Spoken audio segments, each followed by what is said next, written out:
ನದಿಯ ಇಕ್ಕೆಲೆಗಳಲ್ಲಿ ಅಡ್ಡಗಟ್ಟೆಗಳನ್ನು ನಿರ್ಮಿಸಬೇಕು. ಏಕೆಂದರೆ ಇಲ್ಲಿ ನದಿಗೆ ಅಡ್ಡವಾಗಿ ಕಟ್ಟೆಗಳನ್ನ ನಿರ್ಮಿಸಿದ್ದಾರೆ ಅಲ್ವಾ. ಸೊ ಎರಡೂ ಬದಿಗಳಲ್ಲೂ ಅಡ್ಡಗಟ್ಟೆಗಳನ್ನ ನಿರ್ಮಿಸಬೇಕು ಏಕೆ ಅಂತ ಕೇಳಿದ್ದಾರೆ.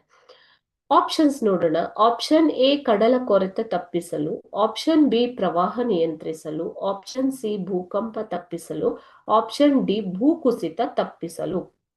ಸೊ ಇವಾಗ ನದಿಗಳು ಮಳೆ ಹೆಚ್ಚು ಬಂದಾಗ, ನದಿಗಳು ಉಕ್ಕಿ ಹರಿದಾಗ ಅದರ ನದಿಗಳ ನೀರು ಆಚೆ ಬರುವುದನ್ನ ಏನಂತ ಕರೀತಾರೆ ಮಕ್ಕಳ? ಪ್ರವಾಹ ಅಂತ ಹೇಳ್ತೀವಿ ಅಲ್ವಾ. ಸೊ ಈ ಪ್ರವಾಹವನ್ನ ನಿಯಂತ್ರಿಸಲು, ನದಿಗಳಲ್ಲಿ ನೀರು ಉಕ್ಕಿ ಹೊರಗೆ ಬರದೇ ಇರುವ, ನೀರಿನ ಮಟ್ಟ ಹೆಚ್ಚಾಗದೇ ಇರುವ ಹಾಗೆ ನಿಯಂತ್ರಿಸಲು ಏನ್ ಮಾಡ್ತಾರೆ? ಅಡ್ಡಗಟ್ಟೆಗಳನ್ನ ನಿರ್ಮಿಸಬೇಕಾಗುತ್ತೆ. ಇದು ಒಂದು ರೀತಿಯ ಮುನ್ನೆಚ್ಚರಿಕಾ ಕ್ರಮ. ಸೊ ಆಪ್ಷನ್ ಬಿ ಪ್ರವಾಹ ನಿಯಂತ್ರಿಸಲು ಅನ್ನೋದು ಸರಿಯಾದ ಉತ್ತರ.